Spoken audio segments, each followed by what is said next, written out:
오늘은 자신을 메시아로 증거하신 예수님이란 제목으로 말씀을 상고합니다.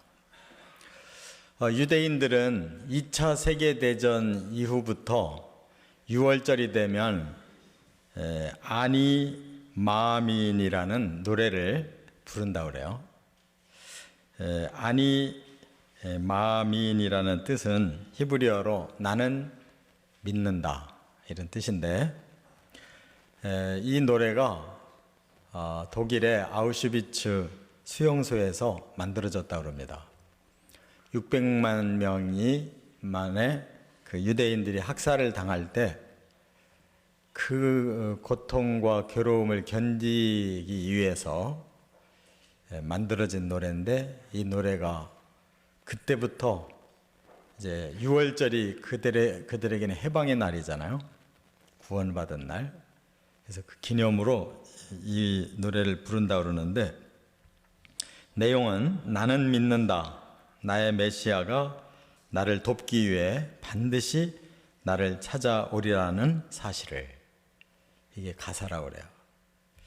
그런데 이 노래를 부르면 하나님이 바로 메시아를 정말 보내셔서 구원시켜 주실 줄로 알았는데, 그게 아니어서 이 유대인들이 마음에 그 소망이 좌절되고 한계가 느껴진 거예요. 그래서 그 다음에 가사를 더 붙였대요. 뭐라고 붙였냐면, 그런데 때때로 그 메시아는 너무 늦게 오신다. 이렇게 마음의 간절함을 더 소원했다는 거예요. 저는 이 글을 읽으면서 참 그들이 얼마나 그 구원을 갈망했으면 이런 노래까지 만들어서 불렀을까. 그 수용소 안에서 정말 날마다 그 죽음을 느끼면서 정말 얼마나 메시아를 기다렸을까. 깊은 공감이 있었지만은, 한편으로는 이미 우리 예수님이 2000년 전에 오셨는데 왜 이들의 눈이 이렇게 감겨서 오늘까지도 메시아를 기다리고 있을까. 참 안타까운 생각도 한편으로 들었어요. 바로 오늘 예수님이 메시아라는 사실을 친히 증거하신 내용이에요. 예수님이 가버나움이 갈릴리 지역에서 본부인데, 거기서 이제 이 나사렛 쪽으로 이동을 하셨습니다. 그 나사렛에서 한 10리 정도 떨어진 곳에 나인이라고 하는 성이 있어요.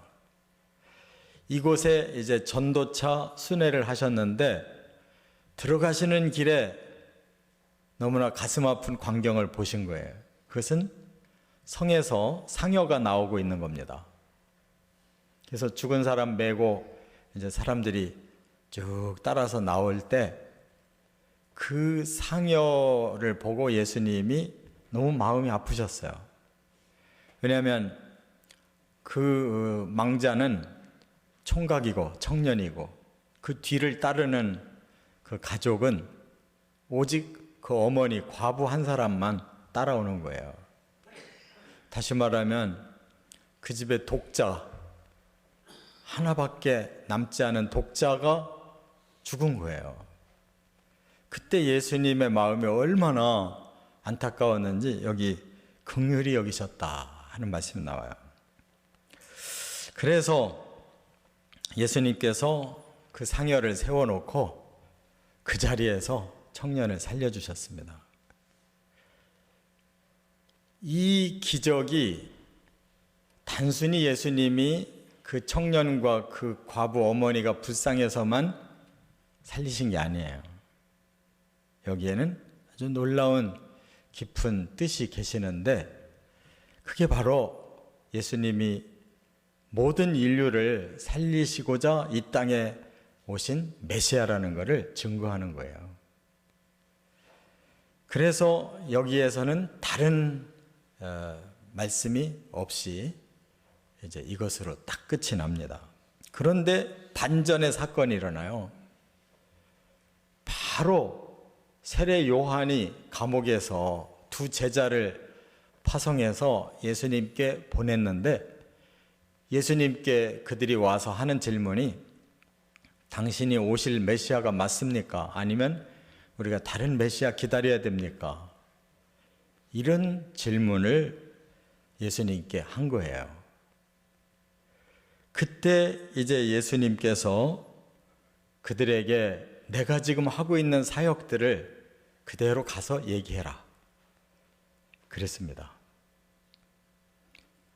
과연 예수님께서 이렇게 당신을 스스로 메시아로 증거하고 있음에도 예수님이 처음 공생애를 시작하시기 전에 바로 세례 요한에 의해서 메시아라고 증거를 받았음에도 1년이 훨씬 지난 이 시점에 세례 요한이 역으로 당신이 메시아입니까? 라고 물어보고 있을 때 내가 이렇게 사람을 살리고 이런 병자들을 고치고 가난한 사람들에게 이 복음을 전하고 있다는 사실을 세례 요한에게 말하라 하신 이 뜻이 무엇일까? 우리가 이 너무너무 중요한 주제를 다루고 있다는 거예요. 지금도 기독교는 한없이 예수가 그리스도라고 온 세상에 외치고 있어도 여전히 거꾸로 질문하고 있는 사람들이 얼마나 많은지 몰라요. 그래서 우리는 과연 무엇이 문제인지 이걸 좀 확실하게 깨닫는 시간이 되고 우리가 해야 될 사역이 바로 이것인데 이 일에 더 온전히 사역을 감당해야 되겠다고 하는 깨달음과 결단의 시간이 되시기를 바랍니다. 첫째, 22절, 23절부터 먼저 보면 예수님은 구약에 이미 메시아의 사역이 예언되어져 있었다 하는 것입니다. 예수님은 이미 당신이 행하셔야 될 사역이 구약의 성경 말씀에 이미 예언이 되어져 있기에 그대로 오시고 그대로 행하시는 그런 사역을 하셨다는 거예요. 임의로 하신 것이 단 하나도 없다는 겁니다. 그래서 22절에 그 세례 요한의 질문에 대한 대답으로 이렇게 말씀하셨어요. 22절 예수께서 대답하여 이르시되 너희가 가서 보고 들은 것을 요한에게 알리되 맹인이 보며 못 걷는 사람이 걸으며 나병 환자가 깨끗함을 받으며 귀먹은 사람이 들으며 죽은 자가 살아나며 가난한 자에게 복음이 전파된다 하라. 그리고 끝절에 누구든지 나로 말미암아 실족하지 아니하는 자는 복이 있도다 하시니라. 이렇게 말씀했어요.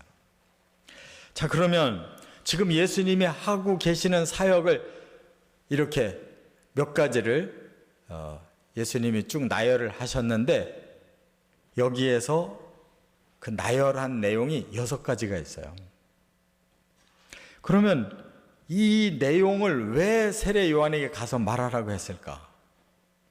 그것은 예수님이 이미 메시아가 이러이러한 일을 할 거라고 예언되어진 구약 성경대로 지금 그대로 하고 있다. 이것을 세례 요한에게 보고해라 라고 말씀한 거예요. 그러면 과연 정말 예수님이 하고 계시는 그 사역이 구약의 예언과 얼만큼 일치될까? 우리가 한번 따져볼 필요가 있잖아요. 예수님이 제일 먼저 맹인이 보며 그랬어요. 눈먼 자들이 눈을 뜬다는 거예요. 이것처럼 놀라운 일이 어디 있어요? 사람이 제일 갑갑한 장애가 맹인인데 예수님의 그 메시아 사역은 바로 맹인을 보게 하는 것이라는 거예요. 그게 어디 있느냐? 한 군데만 있는 건 아니에요. 그러나 대표적으로 이사야 35장 5절에 보니까 이게 메시아의 사역이라는 예언인데 그때의 맹인의 눈이 밝을 것이며 이렇게 메시아의 사역 중에 하나는 맹인을 눈뜨게 하는 표적을 보여줄 것이다 그랬어요. 그 다음에 못 걷는 사람이 걸으며 그 다음 또 애로사항이 뭐냐? 다리가 있어도 걸을 수가 없는 사람, 이것처럼 또 답답하고 힘든 장애가 어디 있어요. 그런데 여기에 대해서도 이사야 35장 6절에 보면 그때의 저는 자는 사슴같이 뛸 것이며, 정말로 예수님이 저는 자들, 불구자들을 고치면 그 자리에서 일어났고 걸었고 뛰었다고 그랬어요. 그 다음에 또 나병 환자가 깨끗함을 받으며 이렇게 말씀을 했는데, 과연 구약에 나병 환자가 깨끗함을 받으며라는 구절이 있느냐? 없어요. 그러나 예수님께서 이러한 비유를 말씀하신 적이 있어요. 열왕기 하 5장에 이 북이스라엘 그 위쪽에 이 무슨 나라야? 아람이라는 나라가 있는데 거기에 군대 장관이 있었어요. 이 사람 이름이 나아만이라는 사람인데 모든 것 다 갖춘 훌륭한 사람이지만 문둥병이 걸려가지고 고통하고 있을 때 이스라엘의 이 여종 하나를 집에 쓰고 있었는데, 그가 우리나라의 엘리사라는 선지자가 당신을 만나면 꼭 고칠 수 있을 텐데 하고 소개를 했더니, 그가 가난한 마음으로 자기 왕에게 부탁해가지고 왕이 북이스라엘 왕에게 또 부탁을 하고 결국 엘리사를 만나지 않습니까? 그런데 엘리사가 나가보지도 않고 그냥 사환을 보내서 저 요단강에서 7번 씻고 가라. 그때 나아만이 너무 자존심이 상해서, 우리나라는 이 요단강보다 더 크고 더 좋은 물이 있는데 내가 그걸 씻으려고 여기 왔냐, 와서 안수를 해주든지 뭔가 치료 행위를 해줄 줄 알았다고 화가 나서 가려고 하는데 부하들이 말려요. 어려운 일도 아닌데 한 번만 해보자. 그래서 순종하고 요단 강물에 7번 들어갔다 나왔더니 어린아이 피부처럼 깨끗하게 됐대. 예수님이 그걸 비유로 말씀하셨어요. 그러면서 그 당시에 문둥병자가 나만 한 사람만이 아니었잖냐. 그러나 하나님은 그 한 사람만 그 시대에 치료했다. 그게 표적이라는 거예요. 표적. 예수님이 지금 사역 중에 바로 문둥병자들을 깨끗하게 하신 것이 표적이라는 거예요. 그 시대에 엘리사가 메시아의 예표로서 나아만을 표적으로 하나님이 치료하신 것처럼 이 시대에 보내심 받은 메시아 예수는 그와 똑같은 표적을 이렇게 행했다. 그 말씀이에요. 그리고 이사야 53장에 보면 그 유명한 구절이 있어요. 고난받는 메시아의 그 장인데 거기에 이런 말씀이 있어요. 저들의 죄를 대신 예수님이 찔리셨고 대신 채찍에 맞으심으로 저들의 나음을 입었다 하는 말씀이 나와요. 다시 말해서 가장 치명적인 이 질병을 예수님이 대신 짊어지심으로 그들이 치유가 됐다라는 말씀이에요. 그렇기 때문에 그 나병을 깨끗하게 하며라는 이 말씀은 예수님이 혼자 창작하신 게 아니고 이미 하나님이 구약시대에 주신 그 말씀을 그대로 실천한 거예요. 엘리사의 그 치유 예표를 그대로 예수님이 실천하고 또 십자가에 달려 죽으심으로 가장 저주의 병까지도 다 낫게 하셨다는 것을 믿으시기 바랍니다. 그 다음에 귀머거리가 들으며 그래서요. 또 답답한 게 귀가 안 들리는 거예요. 모든 메시지가 귀를 통해 들리는 건데 여기가 막혔다. 얼마나 답답해요. 그런데 이것도 이사야 35장 5절에 보면 못 듣는 사람의 귀가 열릴 것이고 이렇게 말씀하고 있어요. 그 다음에 죽은 자가 살아나며 그랬는데 예수님이 조금 전에 살리셨잖아요. 나인성 과부의 아들 청년을 살리셨어요. 그 사역을 지금 소개하신 거예요. 이걸 가서 전해줘라고. 그런데 이것도 이사야 26장 19절에 보면 주의 죽은 자들은 살아나고 그들의 시체들은 일어나리이다. 부활을 예고하셨어요. 주님의 사람들은 죽어도 살아나고 시체들도 일어날 때가 온다는 거예요. 그 다음에 가난한 자의 복음이 전파된다고 하라. 이렇게 전하라고 그랬는데 이게 마지막인데 바로 이사야 61장 1절에 그 놀라운 선포가 나와요. 거기 보면 주 여호와의 영이 내게 내리셨으니 이는 여호와께서 내게 기름을 부으사 가난한 자에게 아름다운 소식을 전하게 하려 하심이라. 이게 바로 메시아 예언의 가장 아름다운 구절이에요. 하나님께서 성령을 메시아에게 부으셨다. 기름 부으셨다는 거예요. 그랬더니 그에게서 가난한 자에게 아름다운 소식을 전하게 하셨다. 그래서 예수님께서 산상수훈에도 제일 첫 번째 복이 뭐였어요? 심령이 가난한 자에게 복이 있다. 천국이 그들의 것이다. 바로 천국 복음은 심령이 가난한 자들의 복음이라는 것이죠. 그 말씀을 여지없이 이렇게 성취하셨어요. 할렐루야. 그렇기 때문에 성경은 우리가 언뜻 보면 그냥 대충 쓴 것 같고 뭐 그냥 은혜 받으라고 그냥 좋은 말 써놓은 것 같은데 그게 아니고 너무너무 창세기 1장 1절부터 그냥 요한계시록 마지막 22장 끝절까지 한 구절도 아무렇게나 쓰여진 구절이 없다는 거. 이건 철저하게 구원을 위해서 하나님이 계획하시고 그 시대마다 수없이 예표로 보여주시고 예수님께서 그 구약의 모든 예언을 그대로 다 순종하셔서 이렇게 하나부터 열까지를 다 성취하셨다는 거 우리가 깨달아야 될 줄 믿습니다. 두 번째 18절부터 21절에 보면 이제 그러므로 예수님은 그 예언대로 성취해 오셨다 하는 걸 밝혀요.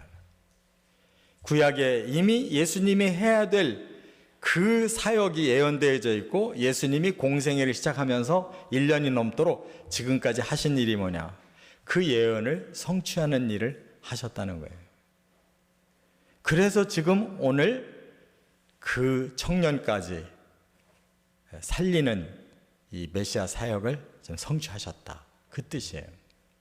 그렇기 때문에 공생애를 지금 1년이 넘게 하고 계시는데 그 모든 것이 다 하나로 꿰어지는 거예요. 이분은 메시아시다. 메시아가 오시면 이런 일을 할 것이다 한 그대로 예수님은 그 일을 쭉 해오셨다는 거예요. 그래서 성경은 그렇게 풀려지는 거예요. 구약은 오실 메시아를, 복음서는 오신 메시아를, 그리고 사도행전부터는 바로 우리가 다시 오실 메시아를 기다리고 증거하는 거예요. 그래서 이렇게 예수님이 하나하나 행하신 것을 깨닫는 자는 메시아를 구주로 영접하는 거예요. 그래서 21절에 마침 그때에 예수께서 질병과 고통과 및 악귀 들린 자를 많이 고치시며 또 많은 맹인을 보게 하신지라 그랬어요. 여기 지금 덧붙여서 그 세례 요한의 제자들에게 더 그 외의 일까지 더 소개하고 있어요. 앞에서 안 한 말씀이 뭐예요? 질병과 고통과 및 악기 들린 자를 많이 고쳤다 그랬어요. 그러니까 질병은 질병대로의 또 고통이고, 또 다른 고통, 그러는 것은 인생사에 고통이 있잖아요. 사람들이 굶주리고 아주 힘 있는 자들에게 계속 억압당하고 억울한 일을 당하고 여러 가지 사건 사고들을 당하잖아요. 그런 고통받는 자를 예수님이 풀어주셨다는 거예요. 그리고 악귀 들린 자, 영적인 고통에 또 시달리는 이런 사람들을 또 많이 고쳐주셨다고 이렇게 덧붙여서 말씀을 하셨어요. 그러니까 그것도 다 메시아의 사역의 성취다, 그 말씀이에요. 그런데 이렇게 확실하게 메시아 사역을 하는데도 불구하고 왜 세례 요한은 감옥 안에서 그 소문을 듣고 왜 의문이 생겼을까? 그래서 왜 두 제자를 파송해서 당신이 그 메시아 맞습니까? 아니면 우리가 다른 메시아 기다려야 됩니까? 라고 왜 질문하게 했을까? 여기에 아주 큰 이 갈림길이 있다는 것을 깨달아야 돼요. 세례 요한은요, 예수님이 그러셨어요. 이 땅에서 난 자 중에 그보다 큰 자가 없다고 그랬어요. 그러니까 예수님이 가장 큰 자로 평가를 했는데, 그러나 천국에서는 가장 낮은 자도 그보다 크다는 거예요. 그럼 뭐가 그에게 부족한 것일까? 예수를 메시아로 증거까지 한 사람이 왜 1년이 넘어서 지금 의문이 들었을까? 세례 요한도 그 메시아의 예언을 제대로 다 몰랐다는 거예요. 왜냐하면 그는 예수님을 소개하는 데까지만 계시를 받은 거지 메시아의 사역에 대한 비밀을 다 들은 사람이 아니에요.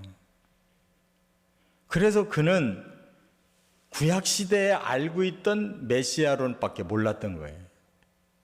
그 구약시대에 이스라엘 사람들이 기대하고 기대했던 메시아론은 뭐냐? 영웅 메시아가 오시는 거예요.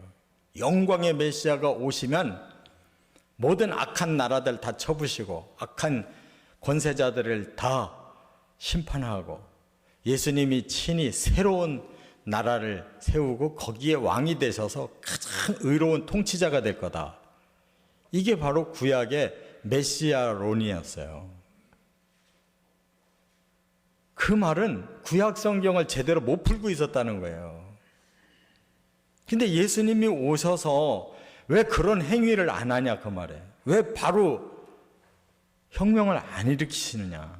자기가 지금 감옥에 고생하고 있는데 왜 안 빼내느냐. 그거예요. 1년 이상 기다렸는데 왜 메시아가 오늘까지 그냥 사람들만 고치고 왜 그렇게 부분적인 일밖에 안 하시느냐. 나라를 뒤집고 악한 자들을 처단하고 새로운 나라를 세워서 예수님이 왕이 되셔야 될 거 아니냐. 그 얘기예요. 바로 여기에 문제가 일어난 거예요. 그 세례 요한의 문제는 지금까지도 계속 오고 있어요. 그래서 많은 사람들이 예수 믿으면 이 땅에서 복받고 이 땅에서 치유되고 이 땅에서 해결되고 이 땅이 낙원돼야 되는데 왜 예수 믿어도 똑같냐. 1년, 2년, 3년, 5년 믿었는데 하나도 기대만큼 복을 못 받고 해결된 게 아무것도 없다는 거예요. 그래서 뒤돌아서는 사람들이 얼마나 많은지 몰라요. 왜 도대체 예수를 믿느냐는 거예요. 근데 예수님은 처음 오실 때에는 그렇게 병든 자, 가난한 자, 고통받는 자들을 치유하시면서 바로 구원을 이렇게 내가 줄 것이라고 약속한 거예요. 그리고 다시 오셔서 최후의 심판을 통해 모든 악을 다 끝장내시고 바로 내가 약속한 그대로 모든 사람이 이렇게 완전히 구원해 내실 그날의 영광이 있다는 말씀이에요. 그런데 지금도 역시 예수님 재림에는 관심이 없어요. 예수님 오시는 날 우리가 무덤에서 살아나든지 살아있는 상태로 휴거가 돼서 부활체가 되든지 할 거라는 말을 안 믿고 있어요, 사람들이. 그런 거 필요 없다는 거예요. 예수 믿고 오늘 내가 잘 되고 내가 복 받고 내가 출세하고 이 땅에서 뭔가를 이루어야지, 뭐 죽고 나서 다시 살아나고 뭐 그 다음 천국이 있고 그런 소리 하지 말라는 거예요. 아직도 세례 요한의 그 질문을 지금도 여전히 하고 산다는 거예요. 이 문제를 풀어야 될 줄 믿습니다. 그래서 예수님이 23절에 끝에 이렇게 말씀하신 거예요. 누구든지 나를 인하여 실족하지 아니하는 자는 복이 있도다. 세례 요한과 같이 의문을 품으면 그 실족하는 거예요. 예수님이 인류의 죄를 대신 지고 희생하셔서 이렇게 치유하듯이 내가 앞으로 구원하겠다고 하는 말씀을 믿고 기다릴 때 다시 오시면 그날이 모든 악을 제거하고 모든 인류의 저주를 풀어주시는 날이에요. 그날이 구원이 이루어지는 날이에요. 지금은 구원을 약속받은 거예요. 우리가 체험을 해도 표적으로만 체험하지 날마다 치료되는 게 아니에요. 예수님이 공생애 3년 4개월 하시면서 처음에는 많은 기적을 행하셨어요. 그러나 우리가 제자훈련 했듯이 차츰차츰 가면서 치유가 사라져요. 왜 그래요? 표적이기 때문에. 우리가 다 예수 믿을 때 체험했으면 그것을 그대로 믿고 소망하며 기다려야 그 믿음이 이루어질 줄 깨달으시기 바랍니다. 바로 예수님은 그 표적을 성취하러 오신 거지 우리의 구원을 완성하러 오신 게 아니에요. 다시 오실 때 이제는 완성을 하신다는 거예요. 믿음이라는 건 표적을 봤으면 나에게 그 날이 올 거라는 것을 굳세게 믿고 기다리는 거예요. 이게 믿음이에요.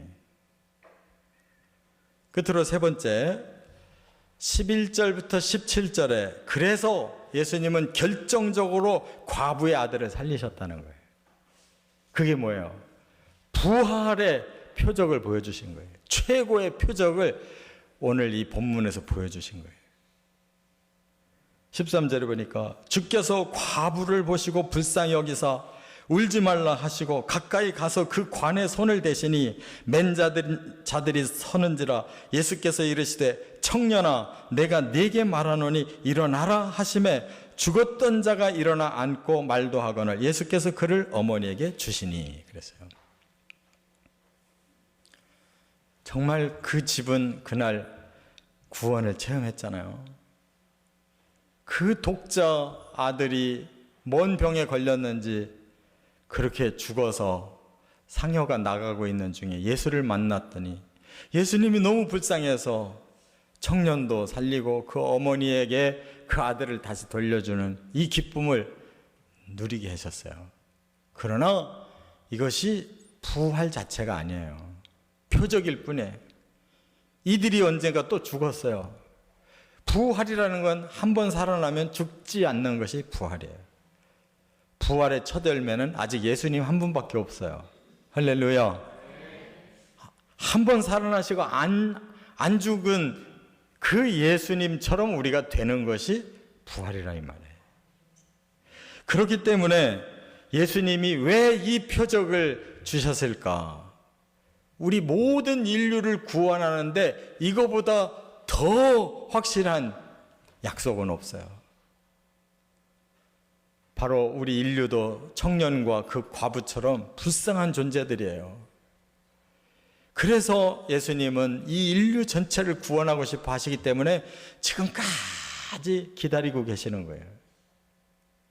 종말이 2000년이나 지금 늘어났어요. 예수님 당시에도 마지막 때라고 하셨어요. 마지막 때가 가까웠다.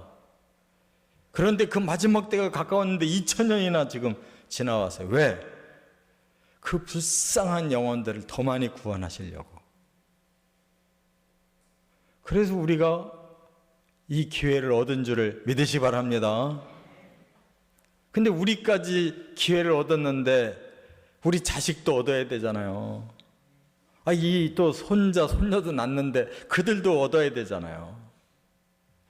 그게 하나님의 마음이에요. 우리가 그런 걸 서서히 느끼잖아요. 사람이 소중하고 조금 더 기다렸다가 더 많은 영혼을 구하신다면 얼마나 좋은 거예요. 그 대신 우리는 참아야 되는 거예요. 그들의 구원을 위해 참아야 되고 그들에게 기회가 닿았을 때 전해줘야 되는 거예요. 이게 예수님의 심정인 것을 깨달으시기 바랍니다. 그래서 우리도 예수님의 심정으로 조금 하나님께서 시간을 늦춰주시면 우리가 저들을 빨리빨리 복음 전해서 구원하고 어느 날 우리가 다 함께 이렇게 부활의 날에 참여를 해야 되는데 하는 이런 믿음으로 사는 것이 이게 그리스도인의 가장 핵심적인 신앙이에요. 그래서 예수님이 이 놀라운 일을 행하셨다는 것은 성경에서 여러 번 나오지도 않잖아요. 누가복음 8장 야이로의 딸을 그렇게 살려주셨잖아요. 또 요한복음 11장인가 가보면 그 나사로를 그렇게 살리셨잖아요. 이게 다 예표예요. 이렇게 3세판으로 끝나는 거예요. 예표기 때문에.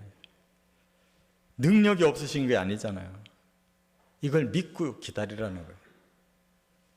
오늘 저와 여러분들이 나인성 과부와 같은 심정으로 죽은 아들을 묻어야 되는 그 안타까운 심정으로 어떻게 하면 살릴 수 있을까? 그때 예수님이 우리를 불쌍히 여겨서 이렇게 살리신다는 사실을 깨닫게 하신 것만 해도 우리에게 놀라운 축복을 받은 것입니다. 이 희망을 우리에게 주셨다는 것이, 그리고 이 사실을 표적을 믿을 수 있다는 사실이 얼마나 놀라운 일이에요.